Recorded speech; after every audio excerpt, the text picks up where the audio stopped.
And then I asked them, oh, okay, that's cool. So how much do you want to earn? Even a director. And they say, give me 50K, I'll be good. And I'm like, well, how? That's like money for a designer. So I always pose this question. Would you rather be a designer, junior designer at 50K or an art director at 50? But what are we solving for? You know, there are key things that need to be there that we need to mention, but are not being mentioned. I've just seen it, and I've moved on. You've not converted me, so yeah. By speaking of copy and how important and powerful it is, TDM, there's a time we did copy for Kafu, and we actually won Marketing Society of Kenya Campaign of the Year 2023 with just copy on billboards.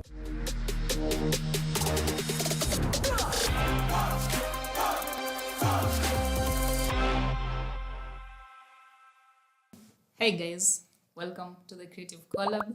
If you're new, welcome. If you've been here for a while, thank you for joining us once again. So just a recap of what the Creative Collab is. This is a platform that allows digital creatives to learn from the journey of others. So I've been bringing in guests from digital, different creative fields, that is game development, graphic design, illustration. So this is actually the 18th episode I'm recording, and I think still within the first year. I started this in 2023, yes. So today we are diving into the creative field, but within agencies. So advertising agencies and marketing agencies. And today we are joined by two amazing guests, and I don't know why creatives are always dressed in black. The previous episode, all guests were dressed in black. So welcome. Today we have, I'll let you guys introduce yourselves. Cheers. Let me tell you why I wear black every time I'm on camera. I was told that black sheds off a few pounds on camera. So I'm managing, this is my weight management scheme. But thanks so much, Bridget. I'm so glad to be here. I've seen the work you've done, 18 episodes. Congrats, man. That's really good. I'm Yamina. I'm the managing director at the Digital Monkeys. It's a creative and digital agency, but I'm here today in the capacity of a creative director, and we are going to talk creative. So looking forward to that. Awesome. Real. Again, thanks, Bridget. Steve, you're right. You know, the black really does that.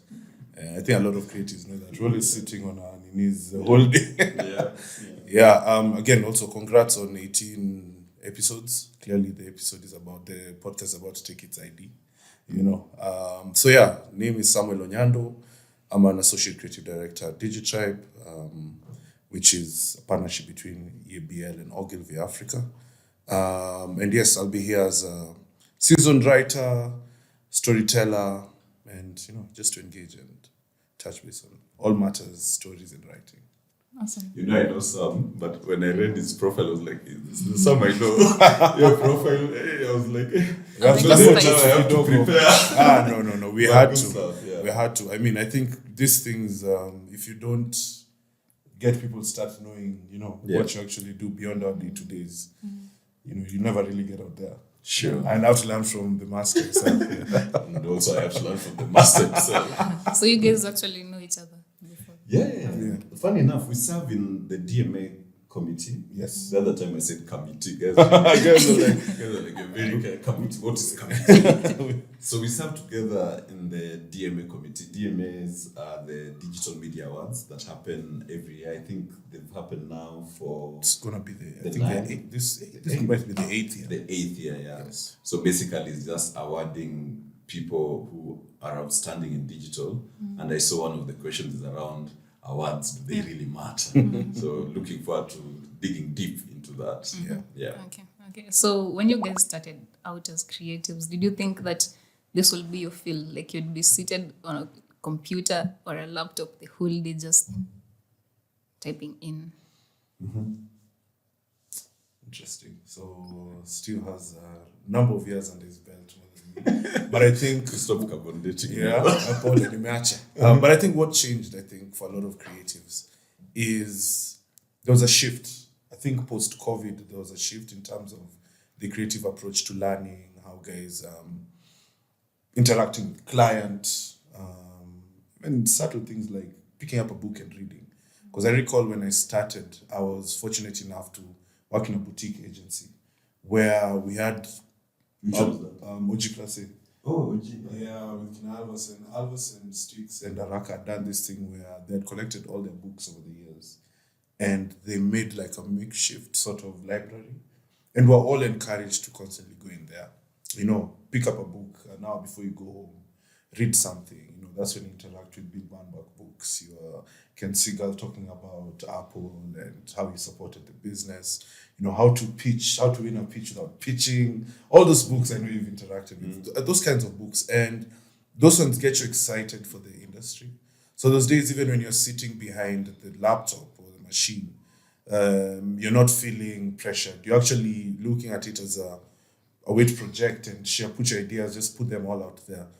Then there was also, I think, of importance, which is something that has been there since I think the industry started, of like field visits, going and actually interacting with the product that you sell. I know which with one of your brands, you guys do that a lot.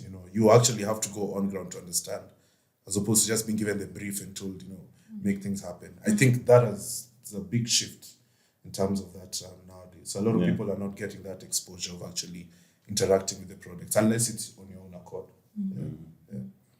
My line was actually different. I kind of knew that I want to be in advertising, but I didn't know what advertising was. Yeah. So when I was in college, I remember I did Form 5, and there's a guy who we were together in school who was working for Scanad. Yeah. So there's a day I met him in some loo at what's this? At Guava. That's that place in Hurlingham. And I was like, hey, bro, man, how do I get into advertising? But just tell me, how do I get in? And he's like, man, I don't discuss business after 5. I was like, bro, like, really? Put me on.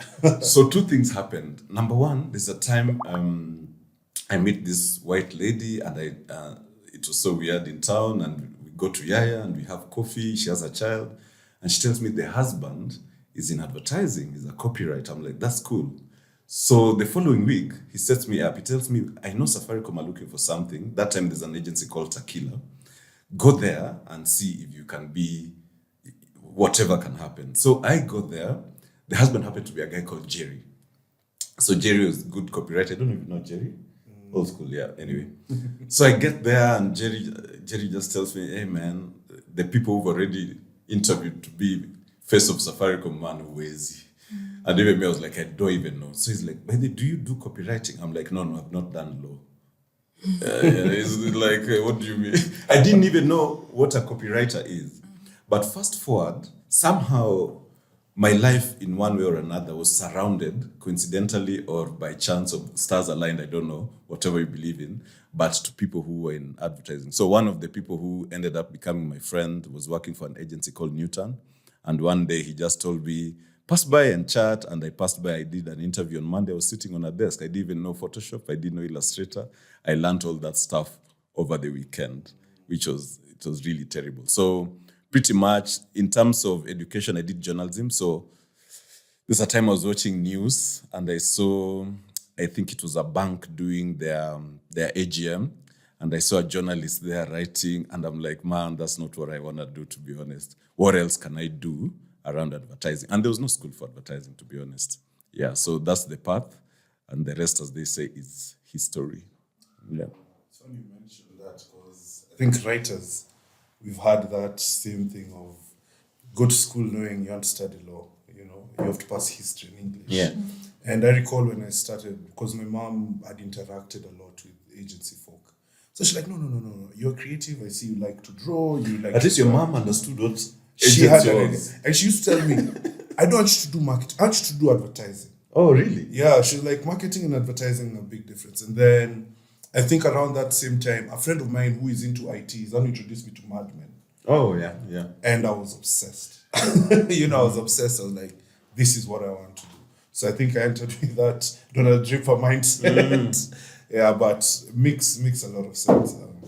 My folks still think I'm those guys who put billboards up, You're in advertising. You're the guy who, And that's Yeah, so yeah, that's cool. At least your mom was ahead. Yeah, no, knowing she that. showed some foresight. I'll give her Yeah. that. You're lucky. My mom still asks, my mom and my dad, they still ask what exactly I do. So I have to explain to them like a child. So we do this. And then Just explain. Assume we are your parents. it's Explain to us. difficult. What do you do? It's difficult. So I try to, this is what I say. So we work with different brands within different regions and we help them to push their products and build a brand. So I tell them just to make it easier for them. I tell them social media marketing, the posts they see on Instagram, the ads are they on see. Instagram. Sasa nyinyi ndio mnaandikanga comments. Nyinyi ndio mnaandikanga vitu mbaya kwa comments. Nyinyi ndio mnaweka president kwa kwa ile kitu. Yeah. Yeah, so as much as I try to explain it to them, they still don't get it. But they support me fully. They supported my education. I studied 3D animation and film production, but then life took me to a different direction. Okay. So once I finished school, I got an internship at an agency which was called Crooked Space, and I got in as a graphic designer. Actually, I didn't even know anything about graphic design. So, but I knew how to push myself because I was reading books, Zakina, Seth Godin, I was listening to The Future. So I knew how to sell myself and like based on Everything in this life is a negotiation. yeah, and luckily enough, well, I knew that they'd take me in, so I finished my internship. Then I got employed with them, and they were really, they were quite patient with me. They allowed me to learn, and it was quite challenging at first because I didn't really understand. Because how they taught me, it wasn't really about graphic design. It was about behind the design itself. So why are things this way? Why are you thinking this way? They were trying to teach me the strategic thinking instead of graphic design. So that was quite helpful. And then unfortunately, one of the guys had to move to the States. So the company, they dissolved it. yes, So and then I moved to this other agency in Spring Valley. I can't remember the name, but I was there. Damn. I was only there for a few months. There's a story behind that. So I was only there for a few months, and I wasn't quite familiar with agency life because it was quite shocking for me. Because when I joined, people were there till 11 p.m. I'm like, is this the life? So that's why I stayed there for only 1 month. I'm trying to remember the name. It's a common They didn't market themselves well. If you can't remember the name. It was a month. When Spring Valley, we could help you. Let's do Police this. station. Satasha. Opposite, with that big wall Somewhere there. near the Vibandas. Yeah. I think I know it is. The names we shall not mention. Then it starts with an I. Just mention it. I think it's is it ideology? No, it's not that one. Okay. No. I think you guys need to cut that part out. Yeah. Okay, so yeah, so they wanted to renew my contract, and I was like, no, this is not the life I want to live. But later on, I still got another job at another agency called Disruptive Media, and it was more or less Same the thing. same. Yeah, so I just got accustomed to it. I began understanding how things work within agencies. It was challenging. There was a lot of mental health issues there. So then I moved to another agency. This one was more of a consultancy agency called Growth Pod. Then now to where I'm currently, which is Brisk Marketing. Yeah, so I've been moving around, I think. Oh, you had Brisk? Yes. Oh, Sam. I go to the gym with Sam once in a while. Yeah. Okay, yeah, so I'm there. But under Brisk, there's a digital agency called Kazan. Oh, all right. Yes, That's cool. so I'm at Kazan currently. And it's been quite a journey. I'm still learning. I'm not as... There's a podcast you guys had and you were calling each other seasoned creatives. I'm not seasoned, but I'm here to learn from you guys. So hopefully I'll carry out a few lessons from this conversation. We're also here to learn from you. Yeah. Awesome. So you guys are calling yourselves creative directors. how did you come to that, and how did you realize that actually I'm a creative director and not a graphic designer or an art director or a strategist? How did you come to calling yourselves creative directors? So let me answer it from a perspective of when you put up a job ad asking for either. It's normally the same thing, but it just keeps scaling up. So I always ask the guys I interview, especially for art direction positions, are you more copy-led or do you like the graphic side, right? Most likely, by the people who end up being creative directors are copywriters, not the graphic side of guys, right? And some people just love being art directors. They don't want to become creative directors. So the difference in hierarchy is very simple. As a graphic designer, basically you're just putting pictures, words together to form this amazing stuff with the help of an art director who has the vision and they can align things here and there to make it work. A creative director oversees everything, right? In fact, it's more administrative than it is functional in terms of doing the work. So, for example, I know globally how it normally works is a creative director will be given a budget by the company. So last year you did this good, so I'm giving you 100 million Kenya shillings to run the studio. I want 200 million back. So that's how it works globally. So you use that 100 million, for example, to hire the people, to manage the resources, which producer are you using, which copywriter are you bringing. So you always come as a team. So a creative director pretty much is responsible, not just for the creative excellence, that's a day-to-day, business as usual, but pretty much you are managing these resources. And by managing, I mean both the money and the people. And the people below you could be, there's a musician who's coming to endorse the brand. There are influencers. How are you managing the story that comes out? Of course, the art directors, creative directors, everyone under you is being managed, not just from a work perspective, but everything around and managing the resources. The difference is it takes years and years to become a creative director. So sometimes we do the interviews and someone will come and say, I'm a creative director. And then I ask them, oh, okay, that's cool. So how much do you want to earn? Even a director. And they say, give me 50K, I'll be good. And I'm like, well, how?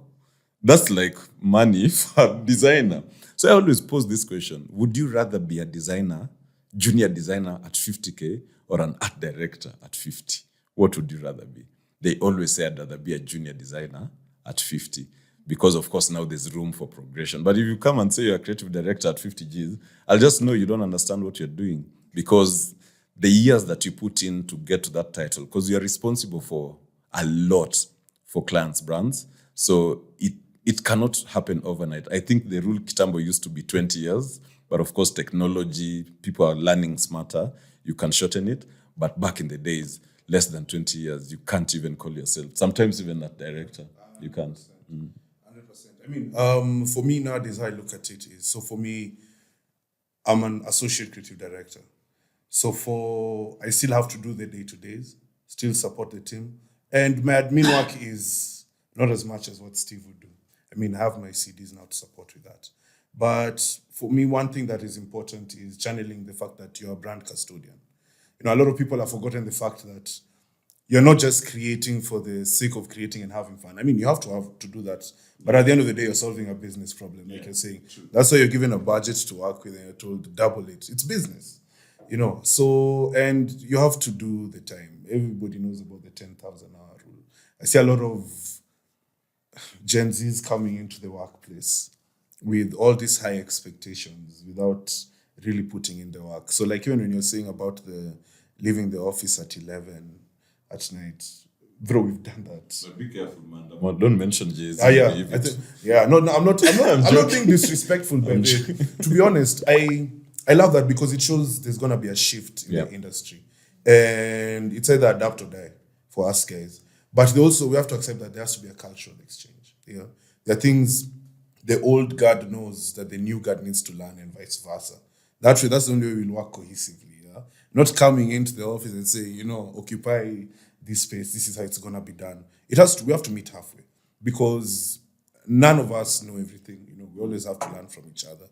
So, and that thing you're saying of the 11, not enjoying working till like 11, I respect that, because I remember when I was at Scanad, there's a time, we used to have a lot of brands. There's a lot of work warranted.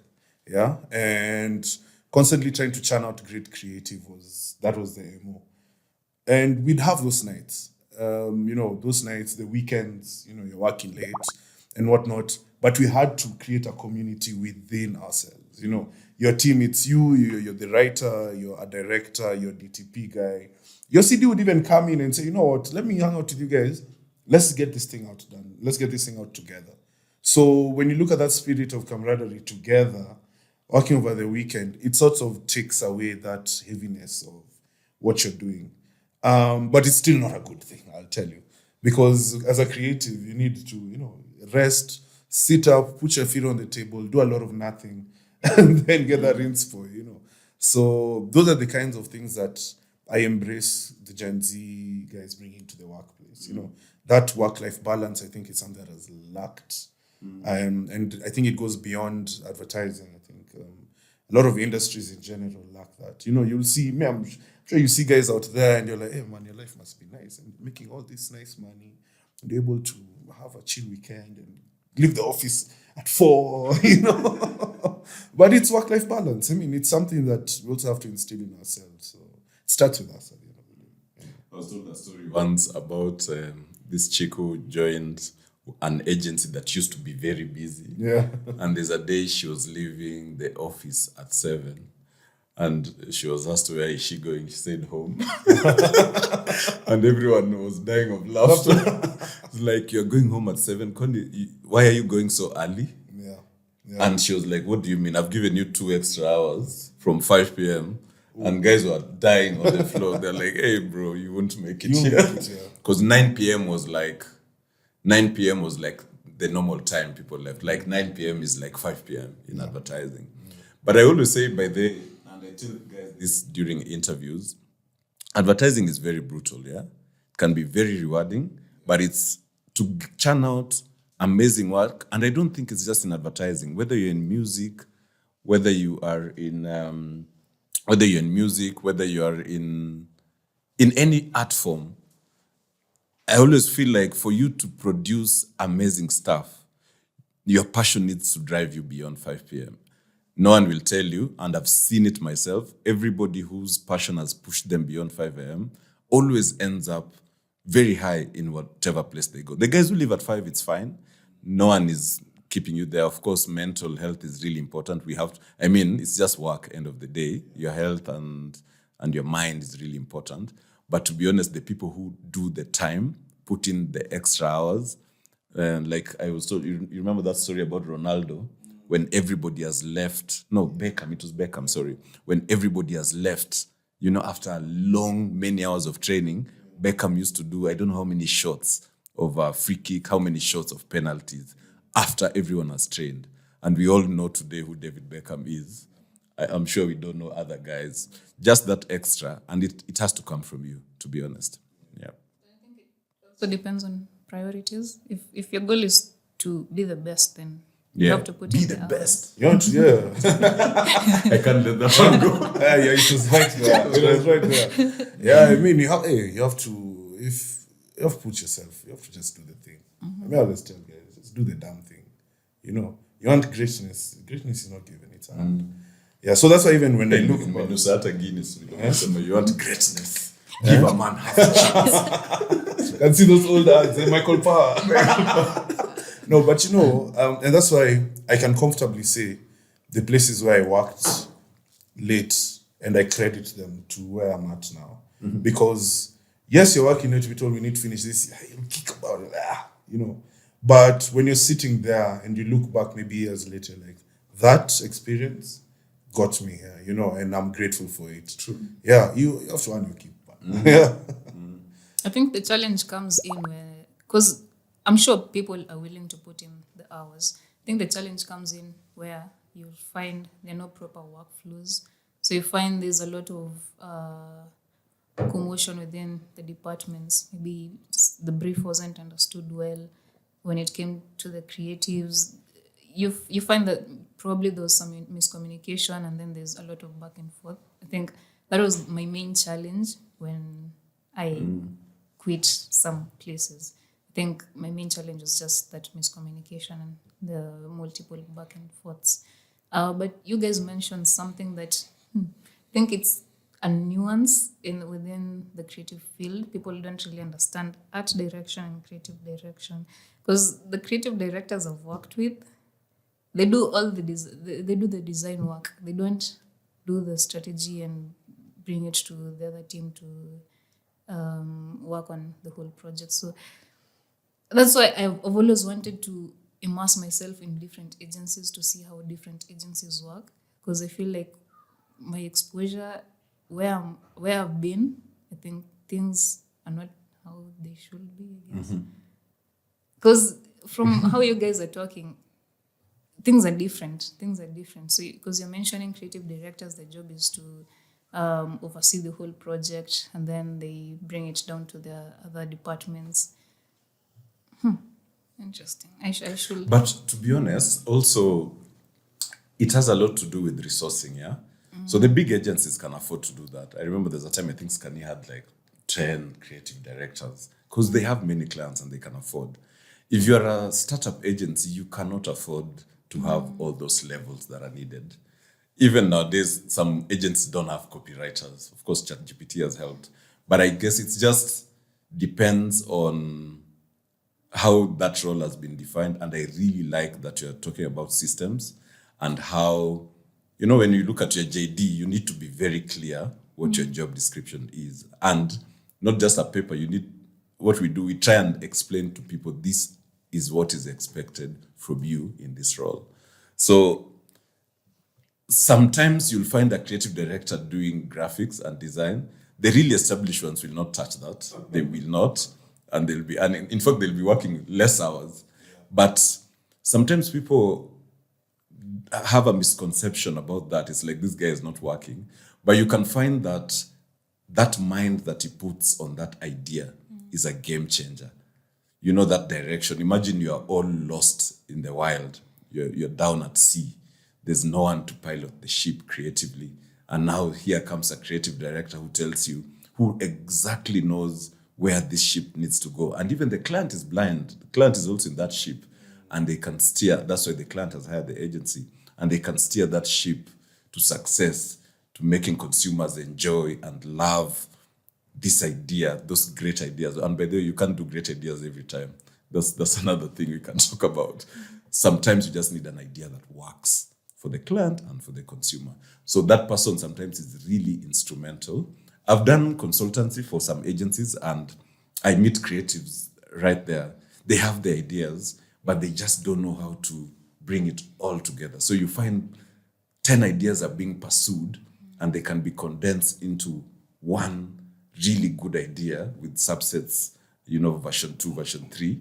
So sometimes that person is just needed to steer into the right side and you leave them. Then they can. Some creative directors don't even know how to do graphics, to be honest. In fact, most don't. Most are copywriters, right? Because that thinking. And by this time, you guys, your work doesn't end. I'm sure if you go out here, your work can already be going on in your mind, right? It never. Your mind. My girlfriend always complains that I'm always, I'll see something and there are times she'll credit to how my mind works. She'll be like, okay, I'd never thought of that. But constantly just thinking of something will always trigger it inside you. I recall a few years back when I was working on one big account in this country, I won't say who, and one of my CDs then, shout out to Tony Njuguna, by the way. Good stuff. Tony Njuguna used to make us do the work, and I'm still grateful for that till today. And when you sit with someone like that who is that seasoned and you see his thought process, first of all, there was those CDs that he's not going to come and do the work. He did his years, but he will guide you. You will be, like you're saying, will be sinking, and he'll come and pop 1 minute, there's something, and you're like, oh, damn, how come we did not see that? Yet it was right in front of our eyes. And I recall those days I'd be going home and I'm in the car and you have to write a TV scene. I have no inspo. But just that journey home, your TVC is written. I'm seeing your mamambogas. I'm seeing the people on the road. I'm seeing the makangas. I'm just seeing people interacting. I'm seeing kids coming from school. It's building. For radios, that theater of the mind, those sounds, So I used to enjoy that process. I'm like, you know what? This brief has scattered right now. But I know by the time I get home, I'll have something. And I remember I used to carry a notebook. I still do. A small notebook. And anywhere even, I just jot down things. I just jot down things. And, fortunately, guys nowadays have AI. So that's put it there. It puts it for you together. But there's something interesting you've mentioned about, I think the importance of a CD is, and it's a buzzword I hear a lot, but I see the relevance now of finding that golden thread. Yeah. Everything is in shambles. They're not bad ideas, but just a way of weaving everything together in a cohesive way that one answers the client problem and also solves it creatively so that everybody is happy. I think we have to credit creative directors for that. So that's why, because if they get involved in the day-to-days like that, they won't have the time to figure those kinds of things out. Yeah. I always joke about Dr. Dre. I always say sometimes the lower producers, so maybe art directors, would do a whole song, yeah? Then they invite Dr. Dre to the room. Hey, there's this song that we've done. We want you to listen. And Dre will come listen and just adjust one thing like this and tells you, now it's good. And then the song will be featuring Dr. Dre. And sometimes just that knob adjustment is what is needed. Maybe he sees what everyone else is not seeing in terms of whatever creative work is being done. Yeah. And you see from that analogy, Dr. Dre came and just added something small to what was already there. So that you could look at it as an objective direction rather than it being subjective, because someone else would have come and would have been like, how about we go with my direction? So what's the best way to give feedback to, say, a designer has already created something and you need to give feedback to that particular creative? Do you build up on what the person has worked on, or do you give them your own idea and tell them, flesh out my own idea? That I've seen that numerous times. Steve, I hope you don't do that to your guys. Which do what? I'm joking. No, Yeah, brutal sometimes. You have to be. I mean, you are. You have to be honest. You have to be brutally honest, and you also. And that, for me, I always say this thing: there's a difference between a boss and a leader. It shows. It shows. I always go back to Steve Jobs. There's this book, Insanely Simple, by Ken Segal, and he was the agency. He was a CD at the agency when Steve went to Next, took that 10-year hiatus, then came back to Apple. And then he worked with Kinali Clow, all those guys. And one thing about Steve Jobs, for someone in his position, he always used to want to be involved with the creative team all the time. Whether they're talking billboards or whether they're doing product innovations, he was always in the room with them. So that's a leader. That's not a boss. You're not coming and saying, change this. So he'd come, let you guys say, do what you want to do, blah, blah, blah. Then, like you're saying, he'd Dr. Dre the thing. But you never complain because he's been involved in the process. Yeah. But I think for me, that whole thing of coming and telling guys, there's a way you can do it. If the work is terrible, there's a way I can guide you and tell you, okay, look, I see what you're trying to do here. But what if we think about it this way? Because I also don't want to force it on you. I also want to just get you to start thinking differently. I notice it with a lot of the guys I work with, have brilliant ideas. But, and they share it with you, I think, by virtue of experience. I look and I'm like, there's always something, can always dig deeper. So for me, I won't come and say, let's do it like this, change it like this. I'm like, okay, cool, I see what you're doing. But what if we added this? And then I let it simmer inside you and you're like, okay, I see where you're going. Because I don't want to dictate. I just want to inspire. Then you go now, come and show me now. This is what I actually did with it. Blow. I'm like, okay, I was just trying to inspire you, but now you've gone all the way. I love it. Then we clean it up together. Because now that way, now you guys have to work together. Because if I come and I force an ideal or an idea on you, you're not going to do it there I see it, So we'll end up now, first of all, timelines won't be met. We will fight and the output will be terrible. That's normally my concern. So for me, it's more about empowering the team, acknowledging where they're coming from, trying to figure out where their thinking is coming from, and just trying to see how you can elevate it slightly. For me, feedback, I can look at it from two areas. So a timeline of feedback in terms of where we are. How I was given feedback. If I try to do that today, I'll be trending. I'll be trending. I'll be trending by evening. Yeah, I'll be number one on all platforms if I give feedback the way I was given. So leadership styles, as Sam has said, are very different. So for me, how I do it, I like to learn the personalities of everyone who's working in the agency. So I will know exactly who can take it and who can't, who wants a gentle nudge, who wants a shake, and who wants a push. I need to understand all these people. And one of the things we do at TDM, we do personality tests. And I know everyone's personality based on this test that we've all done. Sometimes, by the way, teams are not functional because you guys clash on personality.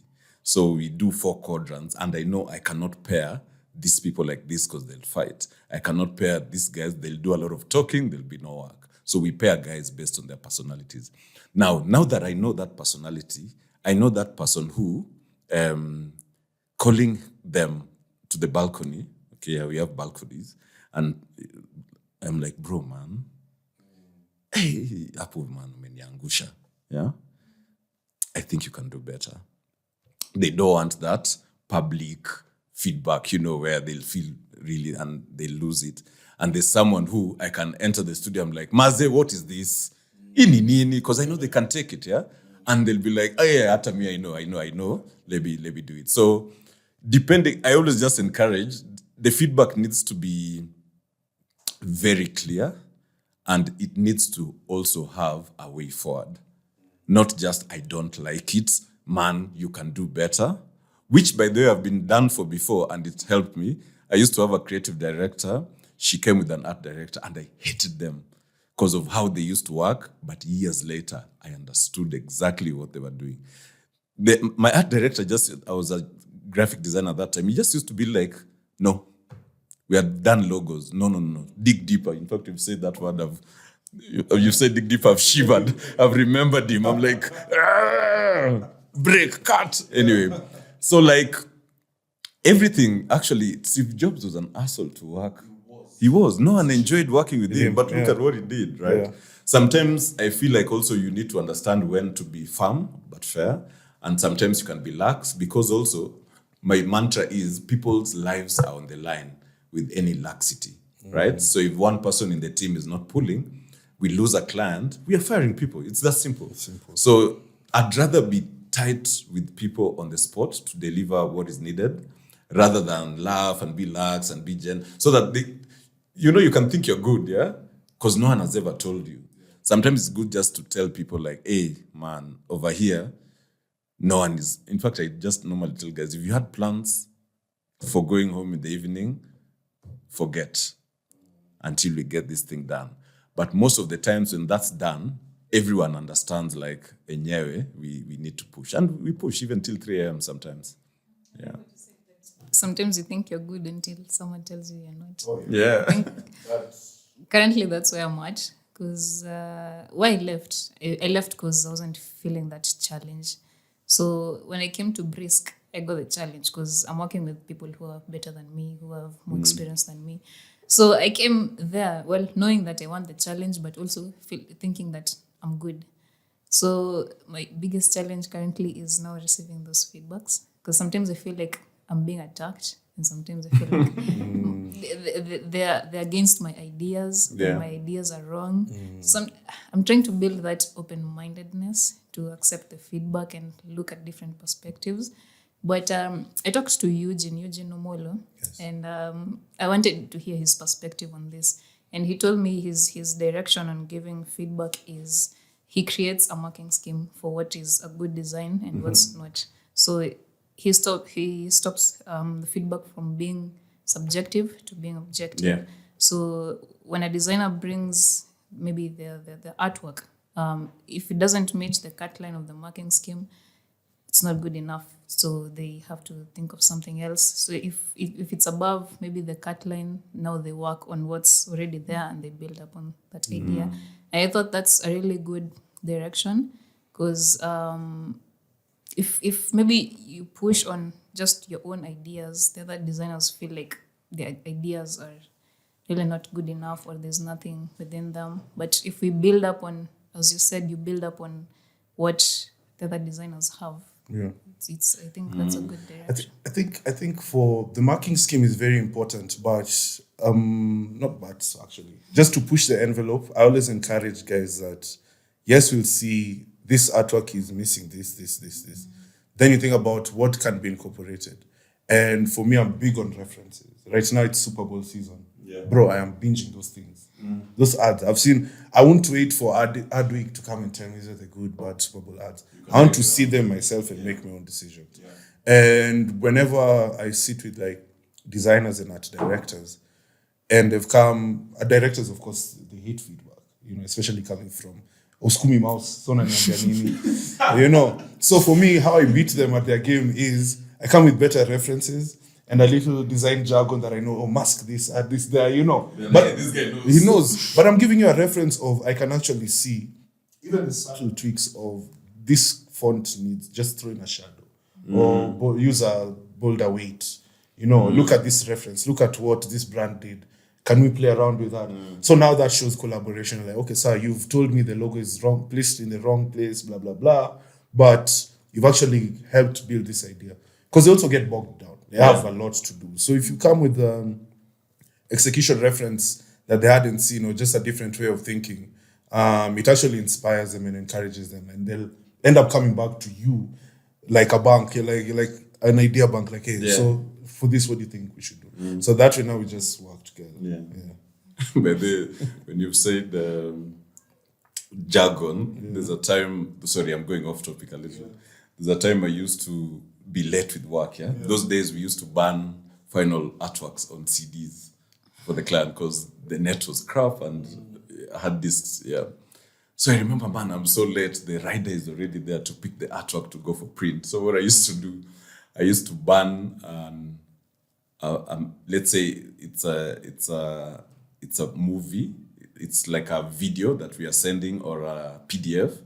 I used to put like a video file and change the .pdf at the end. So that, because I know I need an hour. So I send it to them, Then they're like, and then I label it, billboards for client X. Meanwhile, I know very well that's some music. Then they go there like, it's not opening on my comp. I'm like, what? That's very strange. I'm banning another one for you. So I've bought myself like an hour and a half. By the time they come back, I'm like, hey, just give me that. It's very strange. So nowadays also, I see guys telling clients it's rendering. Yeah, it's rendering. And once you say that, and meanwhile that time it's a JPEG. Yeah, it's a JPEG. I think guys take photos of old renders, and then just that bar, so they can send you and say you can see it's on 20%. The other day someone did that to us.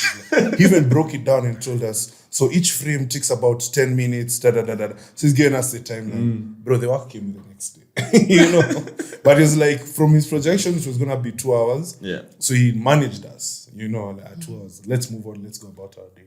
We left it. The next day is when we shared the stuff. It's they're becoming genius. It's tricks, but necessary.